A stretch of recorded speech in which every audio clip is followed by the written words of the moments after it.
हाय, नमस्कार मित्र आणि मैत्रिणींनो, तुमचं स्वागत आहे माझ्या ब्लॉगवर.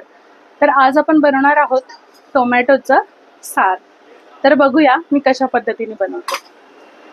सगळ्यात आधी आपण हे टोमॅटो स्वच्छ धुवून घेऊयात. हे टोमॅटो स्वच्छ धुतलेले आहेत मी. आता याला पुसून घेऊयात. एका स्वच्छ कपड्याने मी असे टोमॅटो पुसून घेत आहे. आता मी अशा प्रकारे टोमॅटोला कट देते, म्हणजे साल काढायला आपल्याला सोपं जाईल. अगदी भरूनच देते.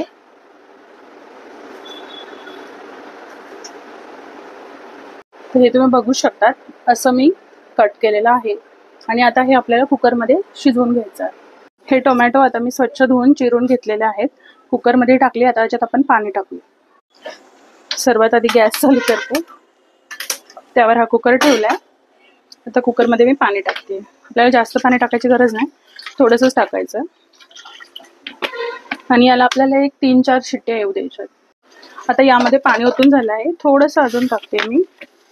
आणि आता याचं झाकण लावून घेऊया आपण. ओके, एक 2 ते 3 शिट्टी होऊ देऊयात. आता मी अशी प्युरी करून घेतली आहे आणि आता मी टोपात काढते.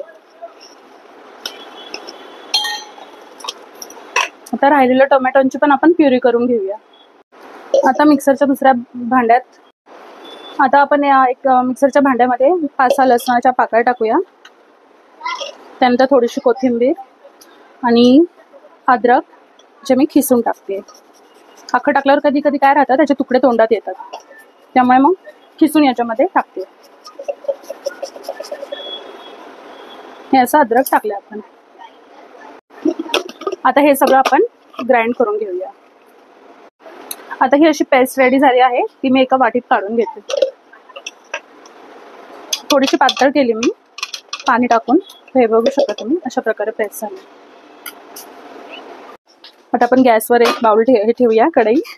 गॅस चालू करून घेते. आता कढई गरम झाली आहे. आपण त्यामध्ये तेल ओतूया थोडंसं.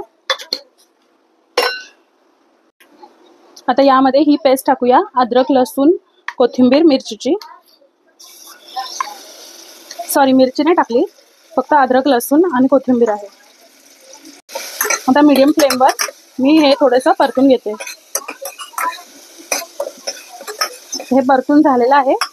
आता यामध्ये मी टाकते थोडंसं हिंग, त्यानंतर थोडीशी मिरेपूड आणि थोडीशी जिरेपूड, सॉरी धनेपूड आणि जिरेपूड टाकली. मिरेपूड तुम्ही टाकू शकता, पण माझ्याकडे नव्हती म्हणून मी नाही टाकली. आणि थोडंसं मी याच्यात लाल तिखट टाकते आणि थोडीशी किंचितशी साखर टेस्टसाठी आणि मीठ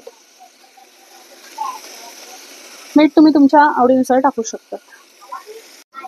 आता हे छान परतलं गेलेलं आहे. आता आपण याच्यामध्ये ही प्युरी टाकूया.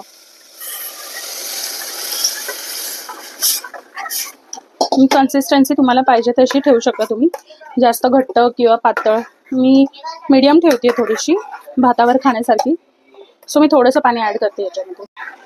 तर या प्रकारे मी हे केलं आहे. आता याला आपण उकळी येऊ देऊया 2-3 मिनटं आणि मग आपलं सार तयार. आता हे तुम्ही भातासोबत किंवा खिचडीसोबत खाऊ शकता.